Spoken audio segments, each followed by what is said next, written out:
Welcome to Mindset English, where English becomes more than just a subject, it becomes a story. Here, learning is not boring, it's thrilling. Each word you hear will help you grow, each sentence will teach you something new, and each story will take you on a journey through time, culture, and emotion. Today, we begin one of the most powerful and controversial stories in history.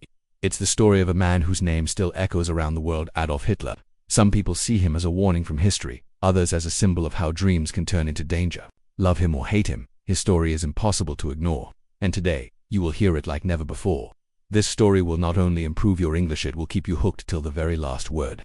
So, put on your headphones, take a deep breath, and prepare to enter a world of ambition, failure, war, and destiny. It all began on April 20th, 1889, in a quiet little town called Braunau am Inn, in Austria near the German border. On that day, a baby boy was born to a strict father named Alois and a gentle mother named Clara.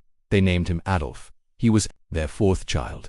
And no one knew that this small baby would grow up to become one of the most feared and talked about men in human history. As a young boy, Adolf didn't seem very special. He enjoyed playing outside, building toy castles, and especially drawing. He would sit for hours with a pencil and paper, sketching houses, trees, soldiers, and battles from his imagination. He loved art and dreamed of becoming a great artist someday, someone whose paintings would be remembered forever. He often told his mother, "I want to be an artist." Clara, his mother, loved him dearly. She supported his dream and always told him that he could do anything he wanted. She was kind, soft-spoken, and deeply caring. To Adolf, she was the only person in the world who truly understood him. But his father Alois had very different plans for his son. He was a government official, serious and demanding, and he wanted Adolf to become just like him, a respected government worker. Art is not a real job, Alois would shout when Adolf mentioned his dreams. Adolf would lower his head and stay silent. But inside he was heartbroken. He didn't want to follow in his father's footsteps. He didn't want a life behind a desk. He wanted to create, to inspire, to live a life of passion and color. Their home was often filled with tension. Adolf and his father argued a lot. These fights left scars on his heart, but he always found comfort in his mother's arms. Clara would hug him, stroke his hair, and whisper, "Do what makes you happy." She was the light in his young life. Then, when Adolf was just 13 years old, his father died suddenly. Some people thought this would be a relief for him, now that the source of pressure was gone. But the truth was, Adolf felt empty. Even though they had their differences, losing his father left a deep hole in his heart. Without his father's strong hand at home, Adolf began to lose focus. He stopped caring about school. He became lazy and distracted. He skipped classes and failed exams. Teachers said he had potential but lacked discipline. All he wanted to do was draw. After finishing his basic schooling, Adolf made a bold decision. He left his hometown and moved to Vienna, the capital of Austria. He believed Vienna was a city full of opportunity and inspiration. It was known for its music, art, and culture. He thought, "This is the place. I will become a great painter here." He applied to the Academy of Fine Arts in Vienna, one of the best art schools in Europe. He felt nervous but hopeful as he waited for the results. When the answer came, it hit him like a storm. He was rejected. The letter said his drawings lacked skill and didn't meet the school's standards. Adolf was crushed, but he didn't give up. The next year he applied again, and again. He was rejected. Twice denied. Adolf's dream began to fade. Without school, without a job, and with little money, his life in Vienna became hard, very hard. He lived in tiny, cold, dirty rooms. Sometimes he had no place to sleep. He painted small postcards and tried to sell them to tourists on the street. Some days, he didn't eat at all. The boy who once dreamed of becoming a famous artist was now just another face in the crowd, poor, hungry, and alone. During this time, something terrible happened. His mother, Clara, became very sick. She had cancer. Adolf returned home to take care of her. He was by her side day and night, giving her medicine, talking to her, holding her hand, but nothing worked. In 1907, Clara passed away. Adolf was devastated. The person he loved most in the world was gone. First his father, now his mother. He was just a teenager, but he felt like the world had already taken everything from him after her death. Adolf returned to Vienna, this time not with hope, but with anger. He had no job, no friends, and no future. He spent hours alone, reading strange political books and newspapers. He started to believe that other people were to blame for his failures. He began to develop dangerous thoughts about race, power, and identity. These were the early seeds of hate that would later grow into something terrible. Then came the year 1914. Europe was changing fast. Tensions between countries exploded into war. World War I had begun. Millions of young men were being called to fight. Adolf saw the war as a new chance, a way to give his life meaning. He quickly joined the German army, even though he was Austrian. He said, "Germany is stronger. Germany is my true home." As a soldier, Adolf finally felt part of something bigger. He worked as a messenger on the battlefield. His job was to run through dangerous enemy fire to deliver messages. It was risky, But he was brave. He won 2 medals for his courage, for the first time in years. Adolf felt proud. But the war didn't end well for Germany. In 1918, after 4 years of bloodshed, Germany surrendered. The people were heartbroken. The economy collapsed. The country had to pay billions in war debts. Food was scarce. Many were jobless.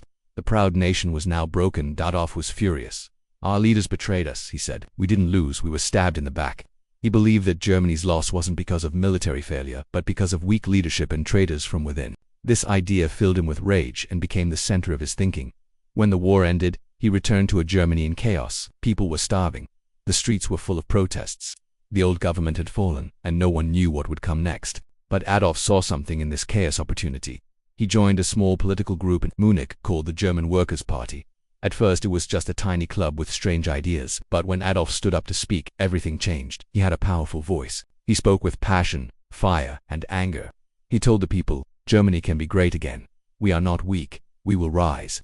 People listened. They clapped. They believed. He changed the name of the group to the National Socialist German Workers' Party, which later became known as the Nazi Party. He even designed their symbol, a red flag with a black swastika. He said, "This will become the most powerful symbol in the world." His speeches became famous. Thousands came to hear him speak. He gave people hope but also anger. He blamed certain groups of people for Germany's problems. He said Germany should be only for Germans. His words were dangerous, but they made many people feel strong again. Germany after the war was a country in pain. People had no jobs. Prices were high. Families were hungry. The government was weak and confused. Adolf offered a simple answer. He said, "It's not your fault. I know who was to blame," and people believed him. He held big rallies with loud music, red flags, and shouting crowds. He repeated again and again, "Germany will rise. We will be strong once more." The more he spoke, the more followers he gained. His party grew stronger every day. In 1923, he tried to take over the government by force. This failed attempt was called the Beer Hall Putsch. He was arrested and sent to prison for 9 months. But prison didn't stop him. In fact, it gave him more time to think, plan, and write. While in prison, he wrote a book called Mein Kampf, which means My Struggle. In this book, he wrote about his beliefs and goals. He said, Germany must become powerful again, and certain groups were enemies of the state. The book shocked many, but it also gained followers. After leaving prison, Adolf worked harder than ever. His party continued to grow. People were desperate for change, and he promised them a better future in 1933. Adolf Hitler became Chancellor of Germany, the highest leader in the country. His rise was complete. He promised jobs, strong armies, and pride. People believed he would save Germany, but behind the promises, he was planning something far more dangerous. He took control of newspapers, radios, and schools. People were told, only believe in Adolf Hitler. Anyone who disagreed was punished or sent to prison. He built roads, factories, and schools. The economy improved. People had jobs again. Many said, Hitler is a hero. But while the people cheered, Adolf was preparing a new vision for Germany, one filled with hate, control, and fear. He created a private army called the SS and a youth group for boys to teach them loyalty to the Nazi Party. He was not just building a country. He was building a machine, one that would soon lead the world into the deadliest war in history. And this is just the beginning. The Hitler Youth had become a powerful tool in Adolf Hitler's vision for Germany. This organization wasn't just a group of young boys playing soldier, it was much more. Boys were trained to be strong, loyal, and fearless. They learned how to fight, how to obey orders without question, and most importantly, how to believe in Nazi ideas. They were taught that Adolf Hitler was their hero, their leader, their hope. These boys would march proudly through the streets, carrying red flags, marked with a black swastika. Girls were also involved, trained to be mothers of the future. Strong and devoted to the nation. Everywhere in Germany, the swastika flag could be seen on buildings, armbands, schools, even toys. It became a symbol of Adolf's growing power, and people were proud to display it. The image of Hitler was everywhere, in homes, schools, and newspapers. Children sang songs praising him. People were told he was the man who had saved Germany. Hitler had created a world where questioning him was dangerous, and most people didn't even try. His speeches became louder, more emotional, and more convincing. His voice echoed through radios across the country. Germany is the best, he shouted. We will rule the world. Crowds roared back in agreement, shouting Heil Hitler. Thousands of people raised their hands in the Nazi salute. They believed in him, trusted him, and followed him blindly. To many Germans, Hitler was not just a man, he was a symbol of national pride and strength. In 1939, Hitler made a decision that would change the world forever. He ordered his army to invade Poland. Tanks rolled across the border. Soldiers marched through towns. Planes flew over cities. This invasion, planned carefully by Hitler and his generals, was the beginning of a war that would soon involve almost every major country in the world. World War II had begun. Hitler's dream was clear. He didn't just want Poland, he wanted all of Europe. He believed that Germans were a superior race and deserved to rule. His goal was to expand Germany's borders and create a vast empire, where only those he considered pure would live. At first, it seemed like he might succeed. His army was powerful, organized, and full of energy. They quickly defeated Poland. Then they moved on to Denmark, Norway, Belgium, the Netherlands, and even France. Country after country fell under Hitler's control. The world watched in fear. But while Hitler's military victories were shocking, something even more horrifying was happening behind the scenes. Adolf had begun carrying out one of the darkest and most inhuman plans in history. He wanted to remove all Jewish people and others he believed did not belong in his vision of a pure Germany. This plan was called the Holocaust.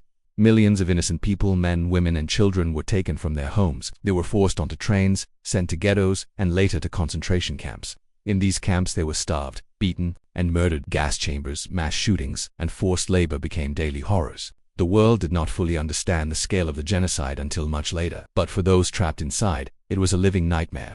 Adolf Hitler saw these people not as humans, but as enemies of his dream. It was cruelty beyond imagination. By 1944, things had begun to change. The war was no longer going in Hitler's favor. His enemies, the United States, the Soviet Union, and Great Britain, had grown stronger and more united. Germany was now being attacked from all directions. Bombs rained down on German cities day and night. Families hid in basements, buildings crumbled. What had once looked like a proud and strong Germany was now a country in ruins. The same people who had once cheered for Hitler began to feel fear and regret. Why did we believe him? Many asked. Why did we follow? But by then it was too late. Hitler, once confident and full of energy, began to change. He trusted no one. He believed his enemies were everywhere, even and among his own people. He stopped making public appearances. He gave orders from a hidden bunker deep beneath Berlin. This bunker was cold, dark, and filled with tension. Still, Hitler refused to admit defeat. "We will not surrender," he shouted. But even his most loyal generals began to doubt him. In early 1945, Hitler stayed almost entirely in that bunker. The sounds of war were getting closer every day. Gunfire, bombs, and shouting filled the air above. The Soviet army was surrounding Berlin. It was only a matter of time before they broke through. Adolf knew it too, though he would never say it. Out loud, he was not alone. Inside the bunker with him was Eva Braun, his longtime girlfriend. For years she had stood by his side, quietly supporting him. Now, in the darkest days, she remained with him. On April 29, 1945, with the world outside falling apart, Hitler and Eva made a decision. They got married. The ceremony was short, held in the bunker with only a few close followers present.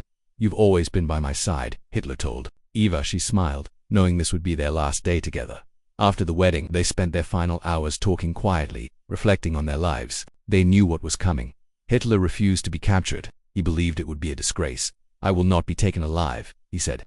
The next day, on April 30, 1945, Hitler and Eva went into a small room. Moments later, they were both dead. Adolf Hitler, the man who had risen from a struggling artist to a dictator feared by millions, was gone. He was 56 years old. When Soviet soldiers entered the bunker shortly after they found their bodies, Berlin was in ruins. The once mighty capital was now a broken city filled with smoke, ash, and silence. A few days later, on May 8, 1945, Germany officially surrendered.